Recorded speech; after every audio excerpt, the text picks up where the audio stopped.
aí vamos para o nosso quinto bloco desse nosso curso de Poder da Comunicação e Oratória aí na Advocacia Feminista e os Direitos da Mulher. Espero que você esteja gostando. E agora, essa dica número 7 é de você encarar mesmo o medo. Coloca na tela aí. Encare o medo como algo natural. Tente manter a calma. Mentalize que nada vai atingir ou abalar seu sucesso. Olha bem essa gravura. O policial, com um fuzil, com uma pistola na cinta, fazendo uma visada, ou seja, do outro lado, deve ter alguém apontando arma ou algum marginal ou algum suspeito do outro lado. E agora preste atenção nesse indivíduo que está sentado ali, àquela mesa de rua. Você vê, ele está com medo? Ele está preocupado? Parece uma brincadeira, mas vem aqui comigo. É interessante, né? Ali até tinha um amigo, né? Se você é do estado aí, ele falou aqui, isso daí deve ter sido aqui em Salvador, nós estamos tranquilos, o tiro não é comigo, não tem nada a ver comigo, então eu não tenho que ter medo, né? Então, se não é comigo, sabe aquela frase, quem não deve não teme? Então, encarar o medo, né? E mentalizar o sucesso. Como que eu faço isso? E aí entra a questão da reprogramação. Nós podíamos fazer só um curso só sobre isso, para você ter uma ideia na profundidade ou nos conceitos que isso nos dá. Mentalizar o sucesso. Eu não tenho tempo para falar aqui no teste da fenda dupla, da física quântica, na mentalização daquilo que você deseja. Mas eu vou dar alguns exemplos para você entender como isso se materializa. Por exemplo, eu estou segurando aqui um microfone. Você está me assistindo aí por um celular, por um tablet, ou por um notebook, ou por um computador. Estão me filmando aqui com uma câmera. Então, note que existem equipamentos que nos aproximam. E aí eu pergunto, esses equipamentos sempre existiram? O que você acha? Esses equipamentos sempre estiveram na face da Terra? Lógico que não. Então, esse microfone, antes dele existir, onde que ele nasceu? Na mente do seu inventor. Esse seu celular, esse seu notebook, ou esse seu PC, ou esse tablet, antes dele existir, ele nasceu na mente do Criador. Aquele que falou, não, eu quero usar um aparelho para falar, e antes desse sem fio, veio com fio. E aí aquele que estava com fio falou, pô, mas o fio atrapalha, eu tenho que ter um fio longo, então, que tal fazer um sem fio? E nasceu primeiro na mente. Então, tudo que nós temos de transformação de matéria, o carro, a televisão, a mesa, o computador, o software que nós utilizamos aqui, o PowerPoint, o programa para editar esse vídeo, tudo nasceu na mente de alguém. Então, por que não o seu sucesso nascer aí na sua mente? De que maneira nós devemos fazer isso? Você tem uma entrevista importante no dia seguinte. Você tem uma sustentação oral importante no dia seguinte. Você tem uma entrevista de emprego, você tem uma aula, uma defesa da tese de doutorado no dia seguinte. Como você vai fazer, ou em dias já anteriores, na véspera principalmente, mas em dias anteriores, mentalizar que já deu certo. Mentalize lá, você no tribunal, os magistrados te ouvindo, mentalize uma sala de aula, uma plateia, mentalize as pessoas te aplaudindo, mentalize o seu sucesso. E comece a mentalizar. E na mentalização, você agradece como já estivesse ocorrido. Puxa, obrigado. Se você acredita numa força superior, agradeça a Deus ou o universo, dependendo daquilo que você acredita, agradeça, simplesmente tenha gratidão. Por quê? Hoje, cientificamente, a gente sabe que a gratidão solta, né, libera no nosso organismo uma tríade de hormônio, né, dopamina, a ocitocina e a serotonina. Ou seja, que você sente satisfação e ali você cria uma nova realidade, que é a realidade de que vai dar certo. Essa realidade pode ser de um fato ou de uma coisa. É isso mesmo, de uma coisa. Antes de você comprar o seu carro, por exemplo, se você tem um carro, você mentalizou essa compra. Então, mentalize o sucesso de ser um grande orador, uma grande oradora, uma grande advogada de sucesso, empreendedora jurídica, né? O advogado é um empreendedor jurídico. Então, mentalize isso, mas com a certeza. O que é a certeza das coisas que não se vê e das coisas que ainda não aconteceram? O que é a certeza das coisas que não aconteceram? Isso tem um nome, né? Fé. Acreditar antes de acontecer. E quando você realmente acredita, o que você faz? Você já agradece. Então, a mentalização, e isso fora de religião, eu estou falando da ciência. Hoje a ciência comprova isso. Que aqueles que pensam e que mentalizam, alcançam muito mais fácil. Não é que se você não pensar, você não vai conseguir, não é nada disso. Mas o experimento, né, o experimento disso é exatamente que aqueles que mais mentalizaram, mais alcançaram os seus objetivos. Então, encarar, eu tenho medo de falar em público, mas agora acabou o medo, eu vou vencer, eu vou lá, vou arrebentar, vou ser o melhor orador da turma. Coincidentemente, eu fui orador no meu doutorado,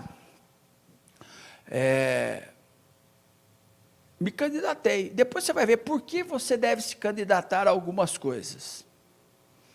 Isso é muito importante, eu acho que é a última dica, inclusive. Né, das 10 dicas para vencer o medo. Mas é muito importante você encarar isso com algo natural, né? Coloca na tela ali. Não é com você, meu. O tiro não vai te pegar nunca. Não vai, ali não tem bala perdida e nem bala achada. O problema não é comigo. Certo? Vamos para a dica número 8. Não use palavras difíceis ou que não façam parte do seu cotidiano. Não queira ser o Odorico Paraguaçu. Quem que é esse Odorico Paraguaçu? Vem aqui comigo. Se você sabe quem é o Odorico Paraguaçu, como eu, né, está chegando a data aí da sua vacina, né? Então, é uma novela da década de 70 aí, né? Salvo engano, Dias Gomes. Salvo engano, Dias Gomes. Do Odorico Paraguaçu era um prefeito de uma cidade que inventava palavras para convencer as pessoas não entendiam nada, mas falava, ele fala bonito, né? Ou seja, falar bonito era quando uma pessoa falava algo que você não entendia. Isso não cola mais, né? Ser uma pessoa, a pessoa hoje, ela tem que se fazer entender.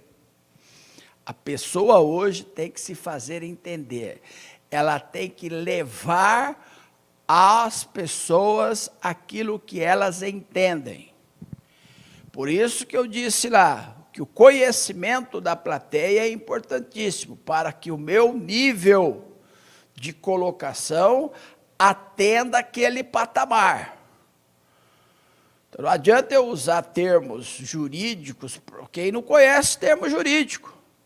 Não adianta eu chegar lá para pessoas que não são do métier, pode ser até médico.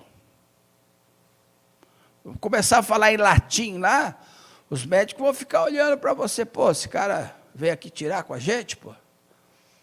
Você tem que usar uma linguagem que... Você pode até usar. Para mostrar, olha, sei lá, fala um termo em latim aí, no homine cuduliste honesto est. Você falou um termo em latim, no homine cuduliste honesto est. Nem tudo que é legal é honesto. E aí você traduz, né? Existe um brocado em latim, non homine cuduliste honesto est, que significa nem tudo que é legal é honesto, ou nem tudo que é legal é moral. E aí você explica isso, aí não tem problema nenhum. Agora você falar e passar batido, é a mesma coisa de você, como advogado, ir numa palestra que só tem médico e o palestrante é médico. Você vai sair sem entender nada. Por quê? Porque você não é daquele meio. Não é que você é mais burro, mais inteligente. Você viu as 7 inteligências lá? Quando eu falei no bloco número 1, do Dr. Howard Gardner, de Harvard. São 7 inteligências. Às vezes você pode ter uma mais desenvolvida que a outra, etc. Nós temos todas. Mas umas, geralmente, né, estão acima. Então, você precisa, presta atenção, saber que você não fica inventando coisa ou querer falar difícil. A erudição não significa conhecimento. Vou repetir essa frase. Erudição não significa conhecimento. Existe um programa de rádio aí que, para mim, virou cômico. Para mim e para mais alguns. Que o cara quer falar tão bonito tal, e um programa de rádio. Eu não vou falar aí, que você pode até gostar da pessoa, mas o cara, ele começa lá, o momento cultural, tal, e virou cômico, pô. Você vê que não precisa daquilo, né? O rádio é o rádio de comunicação. Se ele quer transmitir conhecimento, o horário não é aquele, né? Tem coisas que você tem que colocar no momento oportunidade. Tudo é oportuno, oportunidade e conveniência, né? Que trabalham juntos ali. Oportunidade e conveniência. Você lembra dessa frase? Pô, esse professor foi inconveniente em falar isso. Ou seja, não encaixou legal ali. Não encaixa legal. Né? Isso é importante. Então não invente, não queira ser o Odorico Paraguaçu. Né? A novela, eu acho que era Saramandaia, coisa assim. Né? Negócio aí. O bom orador, coloca aí, o bom orador deve se fazer entender. Isso é a realidade. O bom orador deve se fazer entender. 9ª dica, não encare a plateia como sua inimiga. As pessoas são apenas ouvintes. Palestras, aulas, exposições ou painéis não são lutas. Vem aqui comigo. Tem palestrante, professores, que parece que vão para o enfrentamento, que eles estão ali querendo enfrentar a plateia. Quando isso vai para o professor, isso é muito ruim, tá, gente? Como eu disse no módulo passado, isso não cabe mais para o professor. Hoje o professor tem que ser um professor de diálogo, um professor de transmissão de conhecimento e parceria. Vou repetir, o professor hoje tem que ser de transmissão de conhecimento e parceria. Parceria com o aluno. Parceria para buscar o melhor, para evoluir aquele ser humano a alcançar os seus objetivos. Se é um curso de direito, ele tem que ser bacharel. O que eu posso fazer para você ser bacharel? Vou transmitir o conhecimento desse tema, vou ajudar você a pesquisar e a estudar esse tema. Esse é o professor. Então, o enfrentamento, olha, já vi professor, você já deve ter tido professores assim, que entram na sala de aula falando assim, ó, eu costumo reprovar 30% da turma. Ou a fama antecede a aula, né? vem o veterano e fala, nossa, vocês vão ter aula com o professor que mais reprova aqui na faculdade. Isso não é legal. Ah, a matéria é difícil. Amigo, difícil pode ser qualquer coisa, menos uma matéria. Professor, mas tem limite derivada composta no cálculo 2 na Universidade de Engenharia, Faculdade de Engenharia, que é muito difícil. Pode ser difícil para você, para mim, mas para aquele que aprendeu, tem base na matemática, aquilo ali para ele é uma diversão. É uma diversão. Lembra que tem a inteligência matemática? Aquilo ali para ele é uma diversão. É lógica pura. Ele fala, nossa, isso aqui é muito legal. Enquanto para outros pode ser tortura. Então, não encarar a sua plateia, os seus alunos, o seu interlocutor. E mais, tem advogados, e aí você vai perder o cliente, né? Você perde o cliente, essa é a realidade. Que vai querer tratar o seu cliente como uma pessoa desinformada, errada, tal. Ele pode até ser tudo isso que você está falando. Mas se você falar isso para ele na primeira reunião, você vai perder, né? Você perde o cliente. Você fala isso para um magistrado, você perde a sua causa. Presta atenção nessa frase que é do Dr. Lair Ribeiro. Você nunca terá uma segunda chance para causar uma primeira boa impressão. Você nunca terá uma segunda chance para causar uma primeira boa impressão. Porque a primeira já foi. E a primeira impressão é a que fica. Você já deve ter ouvido essa frase. Porque você já processou, já julgou, já criticou na sua mente. Então, tudo que vir dali para frente, acabou. Então, imagina você vai chegar numa entrevista de emprego, presta atenção. Você vai chegar numa entrevista de emprego, está precisando de um advogado tributarista numa multinacional, você tem especialização, você fala fluente o inglês, preenche todos os requisitos ali, você vai lá. Aí, você chega no pátio e já discute com o cara que pegou a sua vaga do pátio da empresa. E mostra o dedo do meio para ele e tal. Você chega lá para a secretária daquele CEO, com a cara fechada, fala, mocinha, eu sou o fulano de tal. Fala para o seu chefe lá que o doutor fulano, a doutora fulana chegou. Meu, aquela mulher vai ficar olhando para você, ou aquele rapaz vai ficar olhando para você, e vai falar com o chefe. Chegou um chato aí, o cara. Se ele tiver uma intimidade de falar isso, vai falar. Isso quando o CEO já tem na tela do computador, pelas câmeras, ele já começa a observar lá do estacionamento. Quando você chega para a entrevista, você já está reprovado. Você já está reprovado. Então, não encarar as pessoas como inimigas na relação interpessoal, numa sala de aula, numa palestra, num tribunal, isso é muito importante. Pode ser um adversário, não inimigo. Adversário é diferente de inimigo. Então, tenha isso como uma evolução sua. E a dica número 10, coloca na tela aí para nós.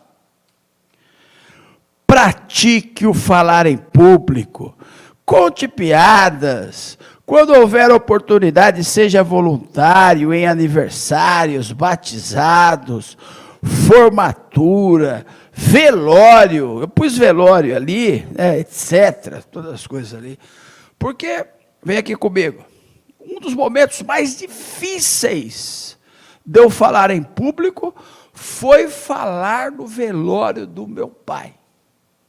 Nossa, como foi difícil. E não teve jeito. Todo mundo já me conhecia. Eu era capitão naquela época, né? Eu passei para a reserva no último posto como coronel, mas em 2008 eu era capitão. E todo mundo falou, ele vai falar. Eu já era porta-voz, aparecia na televisão, ele vai falar. Filho único. Filho único, pai faleceu. Orador, professor. Ou seja, advogado, não militava, né?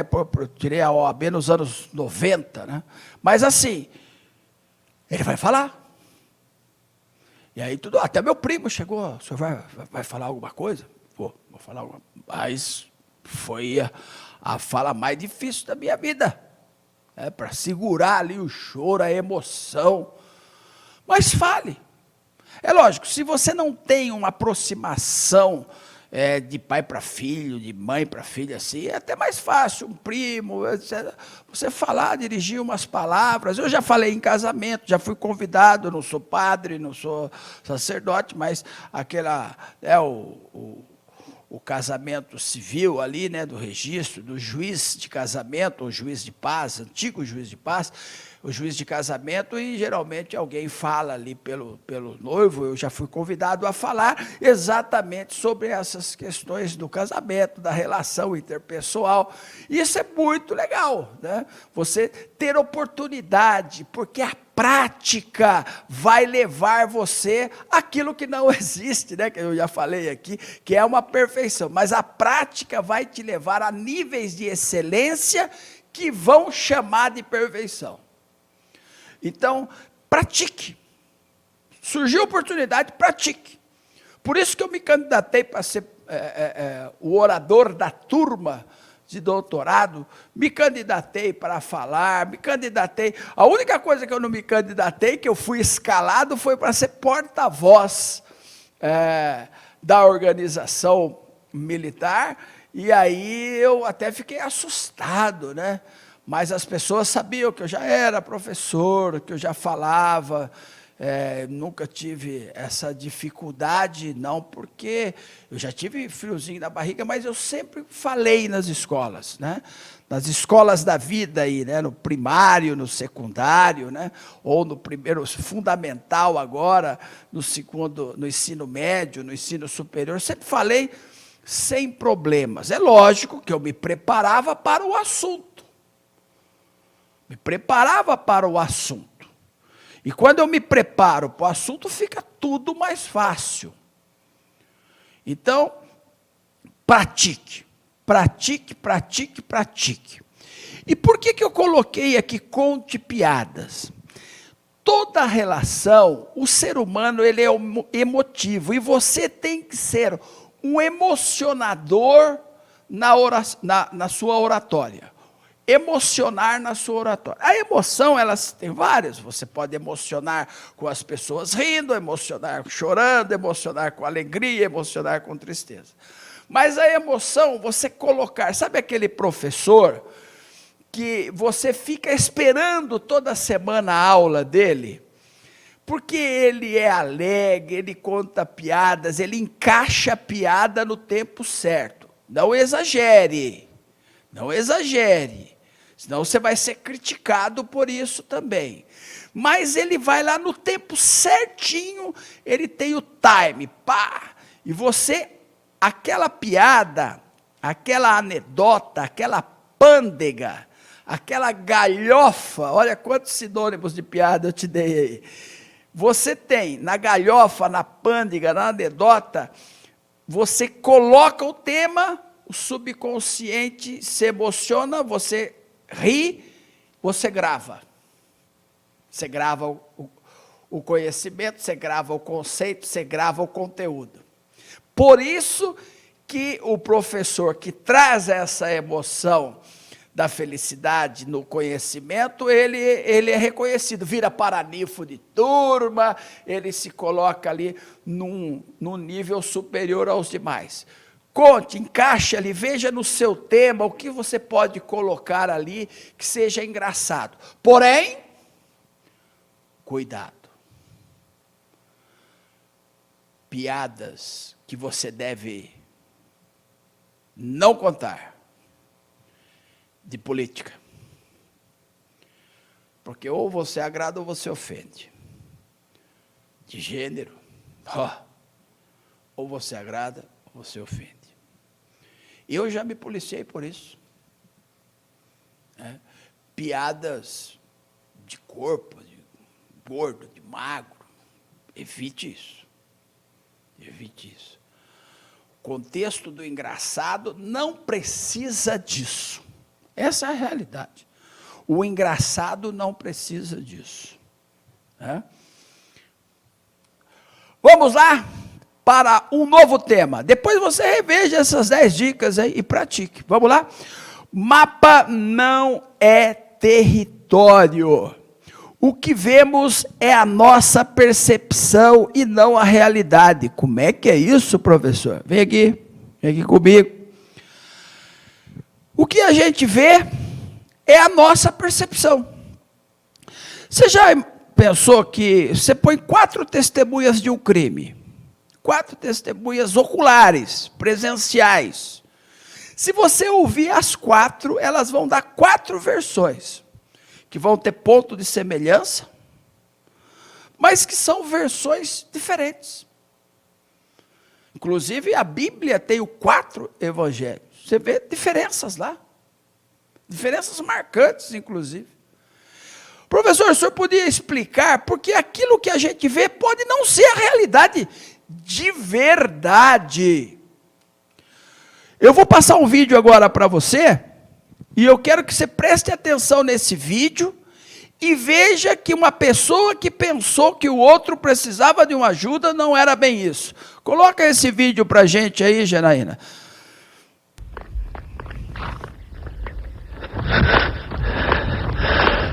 O áudio. O cara estava fazendo Cooper, aí é uma propaganda que esse chocolate, essa barrinha de cereal dava energia. Aí ele vê o cara que estava se alongando. Mas a percepção desse que está no caminhão descendo não é essa.